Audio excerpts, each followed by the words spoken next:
ये 17वीं सदी के अवाइल का जमाना था।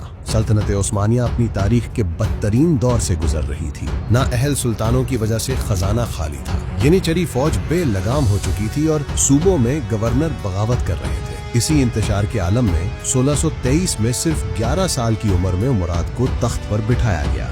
वो नाम का सुल्तान था, असल हुकूमत उसकी वालदा, एक इंतहाई ज़हीन और ताकतवर खातून कोसम सुल्तान के हाथ में थी। मुराद ने अपने बचपन में वो मनाजिर देखे जो उसकी शख्सियत पर हमेशा के लिए नक्श हो गए। उसने अपनी आंखों से यनीचरी बागियों को शाही महल यानी तोप कापी में घुसते और बड़े बड़े वजीरों को कत्ल करते देखा। उसने सल्तनत को कमजोर होते और मशरिक में ईरान की सफवी सल्तनत को बगदाद जैसे अहम शहर पर कब्जा करते देखा। ये बेबसी और गुस्सा उसके अंदर लावे की तरह पकता रहा। तकरीबन 10 साल तक अपनी वालदा के ज़ेरे साया हुकूमत देखने के बाद 21 साल की उम्र में मुराद ने फैसला किया कि अब वक्त आ गया है कि वो सल्तनत की बागडोर अपने आईनी हाथों में ले। उसने सबसे पहले रियासत के अंदर फैली हुई बदउनवानी और बगावत को खत्म करने का फैसला किया और इसके लिए उसने ऐसे तरीके अपनाए जिनकी तारीख में मिसाल नहीं मिलती। मुराद का मानना था कि सल्तनत इतनी बीमार हो चुकी है कि इसका इलाज सिर्फ सख्ती और तलवार से ही मुमकिन है। उसने रिश्वतखोर अफसरों,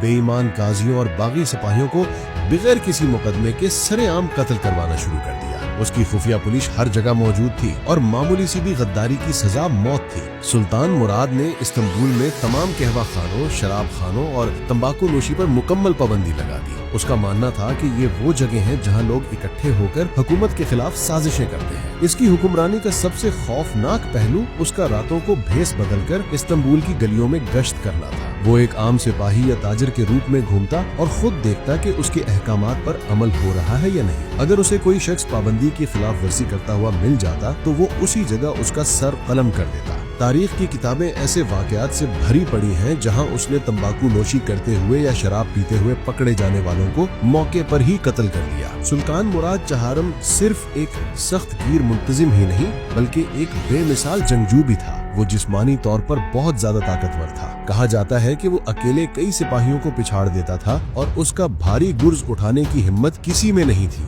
उसने अपनी फौजी ताकत का रुख सल्तनत के सबसे बड़े दुश्मन ईरान की सफवी सल्तनत की तरफ मोड़ा। उसका सबसे बड़ा ख्वाब बगदाद को वापस फतह करना था जो उसके बचपन में उस्मानियों के हाथ से निकल गया था। 1638 में सुल्तान मुराद ने एक बहुत बड़ी फौज की क़यादत करते हुए खुद बगदाद की मुहिम पर रवाना हुआ। वो खेमे में बैठकर हुक्म देने वाला बादशाह नहीं था बल्कि वो खुद आम सिपाहियों की तरह लड़ाई में हिस्सा लेता था। 40 दिन के सख्त मुहाशरे के बाद उस्मानी फौज ने बगदाद फतह कर लिया। ये फतह शानदार थी लेकिन इसके बाद सुल्तान मुराद ने जो किया वो उसकी सख्त तबीयत को जाहिर करता है। उसने शहर के हजारों लोगों को बगावत के जुर्म में कत्ल करवा दिया। उसने सल्तनत की खोई हुई इज्जत तो बहाल कर दी लेकिन उसकी कीमत बगदाद के शहरियों ने अपनी जानों से अदा की। बगदाद की फतह के सिर्फ 2 साल बाद 1640 में सुल्तान मुराद चहारम सिर्फ 27 साल की उम्र में बीमारी की वजह से इंतकाल कर गए। सितम ज़रीफ़ी ये है कि जिस सुल्तान ने शराब पर पाबंदी लगाई थी उसकी मौत की वजह भी शराब नोशी ही बनी। उसकी विरासत एक मुअम्मा है।